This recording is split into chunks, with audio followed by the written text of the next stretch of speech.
Is Christmas really stolen from pagans? We've heard that claim.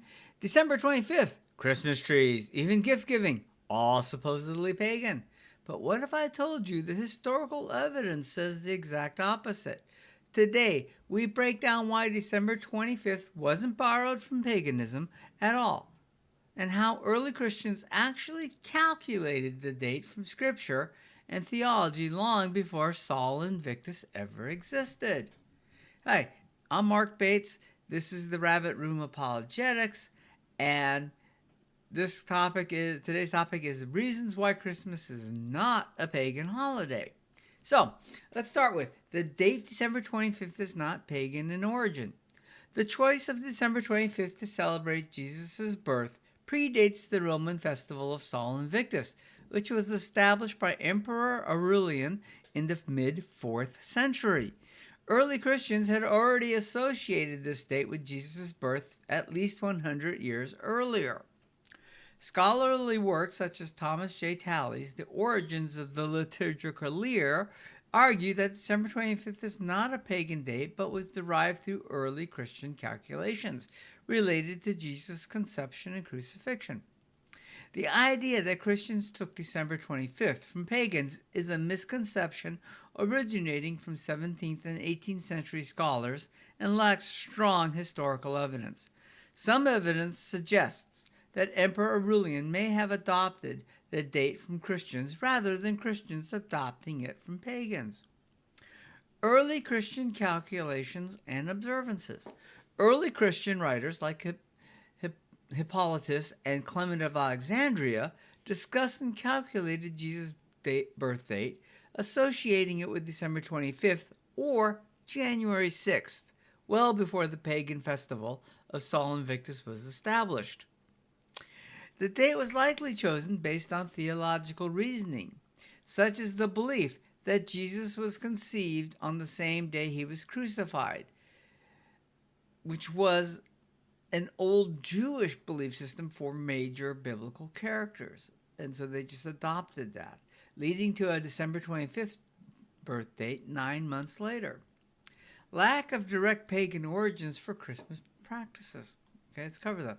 So many Christmas customs, such as the Christmas tree, gift giving, and Santa Claus, do not have direct biblical attachments, and their origins are often misunderstood or misattributed to paganism.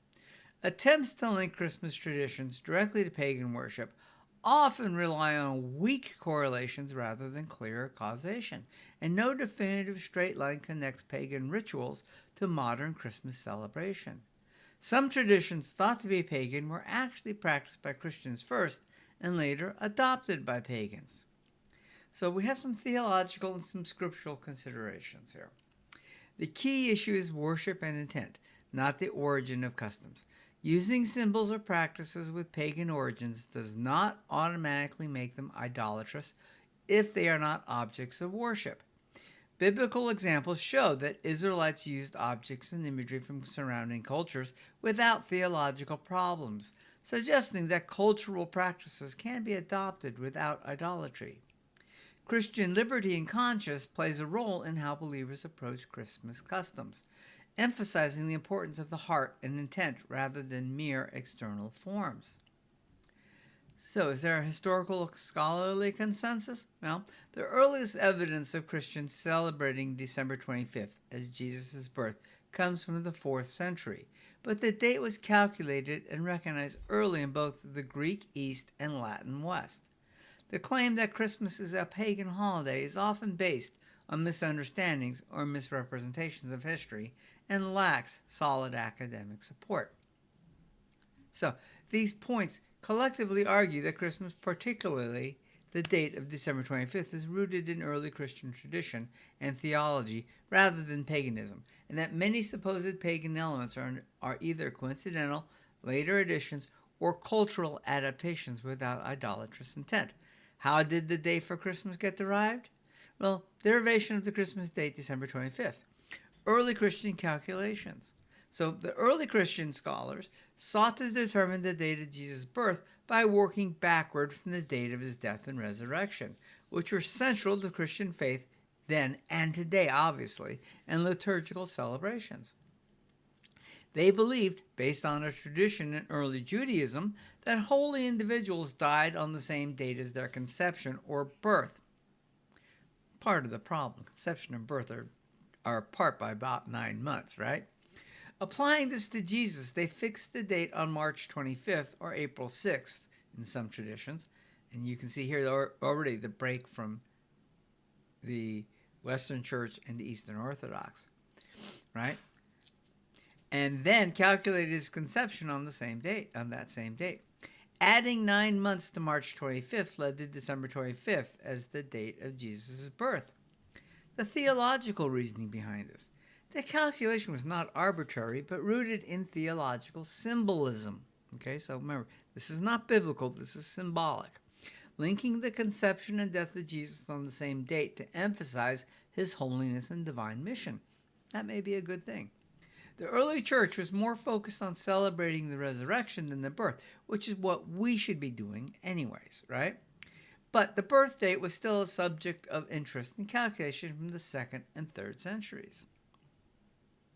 We do have some historical evidence. The earliest textual evidence associating December 25th with Jesus' birth comes from Christian writers like Hippolytus, who was between 170 and 240, who mentioned this date before the establishment of the pagan festival of Sol Invictus by Emperor Aurelian. The celebration of Christmas on December 25th was first recorded in Rome in AD 336 and later spread to other parts of the Christian world. Excuse me. So, quick summary here. The date December 25th was derived through a combination of biblical interpretation, Jewish calendrical traditions, and theological symbolism. So remember, this is not like the actual date. This is a very symbolic date based upon many preconceived notions. It was calculated by early Christians as 9 months after the believed date of Jesus' conception, March 25th, which is also linked to the date of his crucifixion. Excuse me, I'm sorry. This date was established before the pagan festival of Sol Invictus, so it's not adopted from paganism, but rather was an original Christian calculation. This explanation shows that the Christmas date is deeply rooted in early Christian thought and tradition, right, rather than pagan influence. So are there key biblical verses for the discussion? Well, of course, there's going to be quite a few here. The first one would be, for example, Luke 2, chapter 2, 1 through 20, the birth of Jesus, right? This passage provides the primary biblical account of Jesus' birth in Bethlehem, including the visit of the shepherds and the angelic announcement. It is foundational for the celebration of the Nativity, but it does not specify a date. Luke 2:8, which is part of before, was the shepherds watching their flocks, indicates that shepherds were in the fields at night, which some argue suggests a birth season other than winter, as shepherds typically did not keep their flocks outdoors during cold months. This verse is often cited in discussions about the likely time of year Jesus was born. 1 John 5:7-8, the Trinity. While not directly about Christmas, this verse is sometimes referenced in the theological discussions about the nature of Christ, which underpins the significance of celebrating his birth, at least to the early church. They felt that this was very important. Jeremiah 10:2-4, warning against pagan practices. This passage is sometimes cited in debates about Christmas customs like the Christmas tree, but it actually refers to idolatrous practices involving carved wooden idols, not Christmas traditions. And there are typological connections. Exodus 1:1-6, right? The Exodus story. The birth of Moses is seen as a typological foreshadowing of Jesus' birth, providing a biblical framework for understanding the significance of the Nativity. And we do talk a whole lot about how Jesus' mission was essentially the Exodus again. So keep that in mind. March 25th as a conception date. This was an early Christian tradition. While not directly biblical, early Christians linked to Jesus' conception on March 25th based on the belief that prophets died on the same date as their conception or birth, which is a theological interpretation derived from Scripture.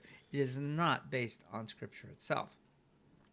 So there are some reasons for this. It is not pagan, but let's celebrate the day appropriately. We use it to celebrate the birth of Christ. Let's not make it as much about the gifts as much as bringing in this. And we'll talk more about December 25th and are there better dates that we can focus in on and use with December 25th. Thanks for watching. If you haven't done so, please like this video, share it with a friend. Excuse me. And if you haven't done so, please think about subscribing to the channel. It helps us a great deal. Also, check the description. There is a link to my biblical platform, to my biblical study platform. It's $10 a month. We cover a lot of data. We also include full transcriptions for all of the videos we do, plus the ones that are in there that you only find in there. And there will be invitations to open mics, where we do open chats where you can ask any question you want. And there's a forum area where you can ask questions. I'll try to answer them. Other people will answer them as well, where you can just have an ongoing chat within the entire community. Thank you very much. Have a great day.